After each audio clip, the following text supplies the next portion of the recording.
Tidak ada satupun di dalam Alkitab yang melarang kita untuk tidak berpoligami.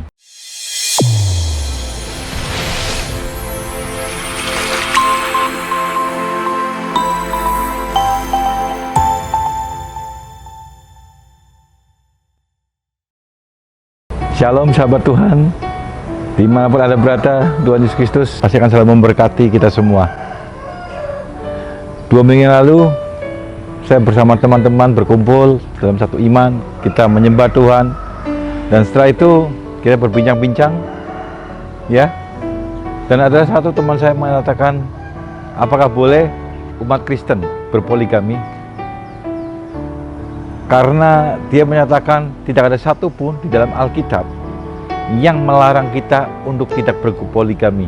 Bahkan kita tahu nabi-nabi di dalam perjanjian lama seperti Daud, Salomo, bahkan istrinya ratusan. Tapi apakah boleh kita berpoligami? Saya penasaran, sahabat Tuhan. Saya langsung mencari beberapa literatur dan saya berdoa kepada Tuhan bagaimana kita akan menjawab. Sahabat Tuhan, kita akan buka dahulu di dalam Kejadian 2 ayat 12. Mari kita belajar ya. Menegaskan bahwa seorang Kristen, umat Kristen hendaknya tidak boleh berpoligami. Kita akan buka di dalam Kejadian 2 ayat 24. Sebab itu seorang laki-laki akan meninggalkan ayahnya dan ibunya dan bersatu dengan istrinya sehingga keduanya menjadi satu daging. Sudah bukan rahasia umum ya bahwa firman di dalam Kejadian 2 ayat 24 sering banyak kita dengarkan bahwa seseorang laki-laki akan meninggalkan ayahnya dan ibunya, bersatu dengan istrinya sehingga keduanya menjadi satu daging. Tuhan memang tidak pernah melarang secara tegas bahwa kita tidak boleh berpoligami. Tapi kita tahu dalam cerita-cerita di dalam perjanjian lama, nabi-nabi yang mempunyai banyak istri, kita tahu pada akhirnya banyak sekali kejadian ataupun penderitaan-penderitaan yang harus dialami.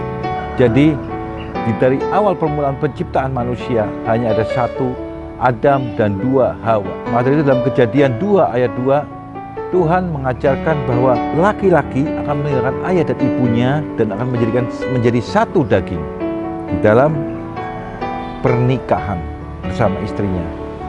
Bahkan firman tersebut diteruskan di dalam Matius 19 ayat 5, Markus 10 ayat 7 dengan 8 dan Efesus 5 ayat 31.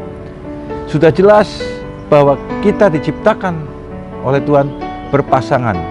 Ya, di dalam hukum kekristenan 1 + 1 bukan menjadi 2, tapi adalah 1. Kenapa?